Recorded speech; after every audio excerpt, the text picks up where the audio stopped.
کے دریا پر بات تو بعد میں کرتے ہیں، لیکن پہلے یونیفارم کیوں پہنا ہے اس کا جواب انہوں نے خود دیا ہے۔ ہمایوں محمد صاحب، کیا اعتراض ہے اگر ان کو یونیفارم پہن کے یہ پتہ چل گیا ہے کہ پولیس کی ذمہ داریاں کتنی بھاری ذمہ داری ہوتی ہے، تو اس پر پارلیمنٹ میں ڈسکشن ہو رہی ہے؟ عمر ایوب صاحب اس پہ بات کریں، کیوں؟ بسم اللہ الرحمن الرحیم، ایاک نعبد و ایاک نستعین۔ دیکھیں اس طرح ہے کہ میں آپ کو ایک بات بتا دیتا ہوں۔ سب سے پہلے سوال ہوتا ہے کہ کیا اگر یہ ایک پولیس کے فنکشن پہ گئے پاسنگ آؤٹ پریڈ پہ، تو کیا انہوں نے وردی پہن لی، اسے کوئی فرق پڑتا ہے؟ نہیں پڑتا، پروبلی شاید پڑتا ہو نہ پڑتا ہو، that's not an important issue۔ انہوں نے کہا کہ مجھے آگ کے دریا پر میں آتا ہوں۔ پہلے یہ وردی کا مسئلہ، یہ قانوناً بھی جرم ہے کہ آپ کے علم میں ہے؟ مندو خیل صاحب وہ دونوں جو ہیں نا وہ قانون ساز ہیں، they would know better than me۔ میرے لحاظ سے اگر یہ قانوناً جرم نہیں ہے، یہ کرنا نہیں چاہیے، اصولاً نہیں کرنا چاہیے۔ وجہ یہ ہے، خیر بعض چیزیں صحیح نہیں لگتی، وہ مطلب اگر آپ سوچیں نا تو وہ صحیح نہیں لگتی، اگر اس میں کوئی جرم بھی نہیں ہے تو وہ صحیح نہیں لگتی، ایک بات۔ نمبر 2، دیکھیں پنجاب کی پولیس یا ہم پاکستان کی پولیس ان جنرل کی بات کرتے ہیں، فار ایگزامپل کچے کے ڈاکو کیا کہتے ہیں؟ ہمیں جو اسلحہ ہے وہ پولیس فراہم کرتی ہے، جب پولیس آتی ہے تو وہ پہلے ہمارے پاس آتی ہے اور وہاں پہ حاضری دے کے پھر باقی کام کرتی ہے، تو یہ تو پھر مطلب آپ یہ سب انتظامیہ کی یہ حالت ہے۔ صحیح ہے۔ پنجاب کی پولیس کا جو ریسنٹ کردار رہا ہے پچھلے 2-2.5 سال میں، کہ یہ گھروں میں جا کے انہوں نے کیا کچھ نہیں کیا، عورتوں کو بچوں کو کیا کچھ نہیں کیا، ٹھیک ہے؟ تو اس لحاظ سے تو ایک ویسی ان لوگوں نے اپنے آپ کو مطلب جو ایک تھوڑی بہت جو کوئی عزت ہوتی تھی وہ بھی ان لوگوں نے وہاں پہ خراب کی ہے۔ اگر آپ مجھ سے پوچھیں تو ان کو یہ نہیں کرنا چاہیے۔ آپ کی رائے کہ یہ نہیں کرنا چاہیے تھا آگ کے دریا پر؟ یہ آگ کا دریا مریم صاحبہ کہہ رہی ہیں کہ انہوں نے عبور کیا ہے، تو آپ اس پر کچھ کامنٹ کرنے والا تھا؟ سر میں تھوڑا سا کمنٹ یہ کرنے والا تھا، وہ کہہ رہے تھے کہ جیسے آپ نے کہا نا ٹک ٹاکر کو، مجھے تو ان کا نہیں پتا تھا، ٹک ٹاکر کو پکڑ کے کر دیا، تو یہ بھی ٹک ٹاکر چیف منسٹر ہی ہے نا، تو ان میں کوئی چیف منسٹر ہے سر، تو ٹک ٹاکر ہی چیف منسٹر ہی ہے نا، وہ جو جس طریقے سے ٹک ٹاک پر اگر آپ اپنے اچھے کاموں کی تشہیر کرتے ہیں اس میں کیا حرج ہے؟ اچھی بات ہے۔ آپ کے مشال یوسف زئی بھی تو کر رہی ہیں۔ میں تو وہ جو باقی لوگ کر رہے تھے وہ بھی یہ کر رہے تھے، لیکن دیکھیں بات ہی ہو جاتی ہے، اب آ جاتے ہیں وہ آگ کے دریا میں۔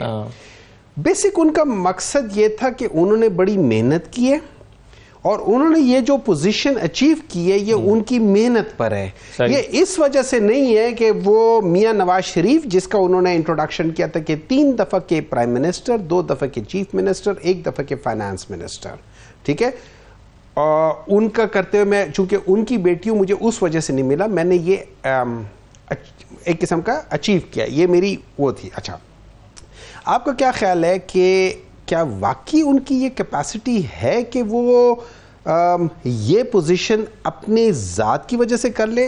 مجھے کچھ عرصہ پہلے کہ ان کا ایک انٹرویو بھی یاد تھا جس میں انہوں نے کہا تھا مجھے پتہ ہے یہ پوزیشنز کیسے ملتی ہیں، ذرا سر جھکانا پڑتا ہے، ذرا ہاتھ جوڑنے پڑتے ہیں، تو ان کو تو پتہ ہے کہ یہ کس طریقے سے راستہ نا، تو وہ کہہ رہی تھی میں مشکل راستہ لے کر آئی ہوں۔ نہیں، یہ مشکل راستہ نہیں، یہی بڑا آسان راستہ ہے۔ یہ مشکل راستہ یہ نہیں ہوتا، مشکل راستہ ہوتا ہے کہ جیسے یہ حافظ صاحب نے ادھر کراچی میں جب ان کو سیٹ جتا دی گئی تھی، انہوں نے کہا نہیں مجھے پتا ہے میرے فارم 45 کے تحت میں نہیں جیتا ہوں تو میں اس سیٹ سے انکار کرتا ہوں۔ وہ مشکل راستہ ہے، مشکل راستہ ہوتا ہے آپ کے سامنے جو چیز پڑی ہے آپ کو پتا ہے یہ میں اس کا اہل نہیں ہوں، آپ اس کو نہ کہہ دیں، وہ مشکل راستہ ہے۔ مشکل راستے وہ چیزیں ہوتے ہیں، مشکل راستے چوری والے نہیں ہوتے، چوری والے راستے آسان راستے ہوتے ہیں۔ تو اس لحاظ سے انہوں نے کوئی مشکل راستہ نہیں کیا، اس لحاظ سے کیا۔ اچھا، اگر یہ یاد رکھیں کہ اگر یہ واقعی اس قابل ہوتی، جو چودھری نثار نے کیوں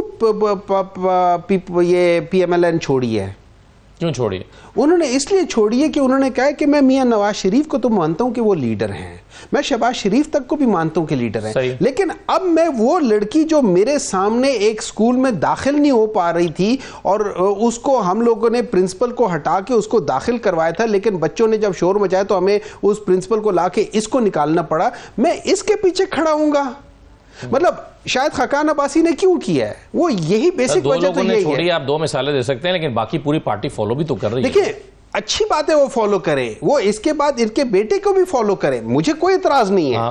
میں ان پرنسپل بات کر رہا ہوں کہ جب آپ کہتے ہیں نا کہ میں نے وہ اچیو کی ہے، تو آپ کو پتہ ہونا چاہیے آپ نے کس جگہ پہ کیا محنتیں کی. چلیں یہ تو خبر دے دی انہوں نے ڈاکٹر صاحب, وہ کہہ رہے ہیں ویسے آپ کے لیے کمیٹیاں نہ بننا تو فائدہ مند ہی ہوا ہے, کیونکہ آپ تو بھی فیصلہ ہی نہیں کر پا رہے کہ پبلک اکاؤنٹس کمیٹی اگر ملتی بھی ہے تو دینی کس کو ہے.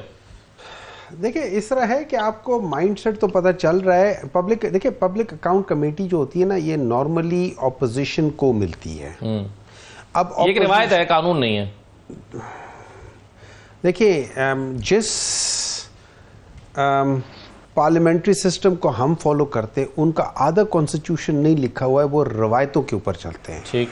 انفارچونیٹلی ہم لوگ چونکہ رٹا سسٹم پہ چلتے تو جب تک کوئی چیز لکھی نہ ہو تو, اور جو لکھی ہوئی پھر اس میں ہم کہتے ہیں یار یہ خاموش ہے, اس میں ہمارا آئین خاموش ہے. پھر جب وہ خاموش ہے تو اس کے بعد جو مرضی آپ کے دل میں آئے وہ سمجھ جائیں.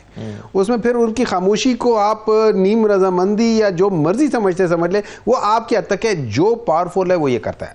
اچھا, اصول یہ ہوتا ہے کہ جو پبلک اکاؤنٹس کمیٹی ہوتی ہے وہ نارملی آپ دیتے ہیں اپوزیشن کو. It's like a check and balance on the government. نہیں, مگر اس میں عام طور پر جو آڈٹ پیراز لگے ہوتے ہیں وہ پچھلی حکومت کے لگے ہوتے ہیں. جس مرضی کے لگے ہو نا, یہ ہوتے چیک اینڈ بیلنسز ہوتی ہیں of the running of the system.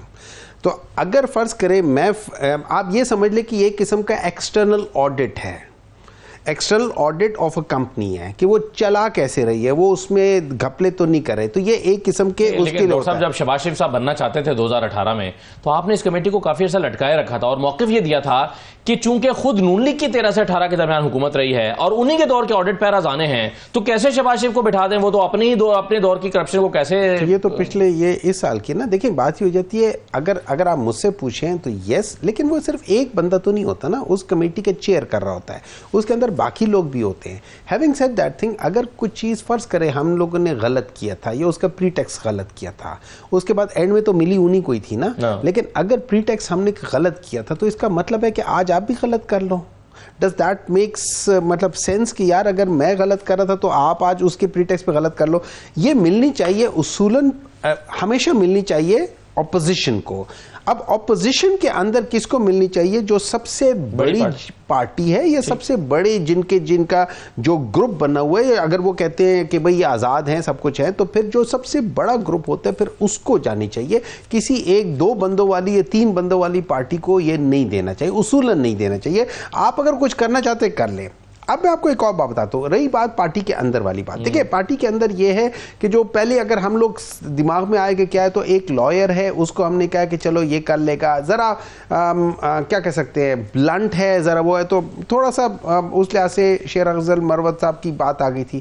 لیکن اب وہاں پہ ہمیں ایک چیز یہ بھی سوچنا چاہیے جو بعض ہلکے سوچ رہے پارٹی کے اندر اور بڑا سینس بھی بناتی ہے, وہ یہ ہے کہ دیکھیں آپ کا جو لیڈر آف اپوزیشن ہے وہ آپ کا کے پی سے ہو گیا, آپ کا جو وہاں پہ چیئرمین بیٹھا ہوا ہے وہ کے پی سے ہو گیا. اب وہاں پہ اپوزیشن سینیٹ میں بھی کے پی سے ہے, ویسے کے پی سے وہی ہے. تو کیا اس میں کیا ساری چیزیں ہونی چاہیے, کچھ چیزیں میرے خیال میں بیلنس آؤٹ کرنے چاہیے اوور آل. سو پنجاب سے ایک بہت بڑا وہ ہے, اور میرا یہ خیال ہے اگر آپ مجھ سے پوچھیں میں وزن ڈالوں گا کہ پنجاب سے ہمارے بڑے اچھے لوگ ہیں, ان میں سے کسی ایک کو وہاں بٹھا دینا چاہیے اور اس کو کر لینا چاہیے.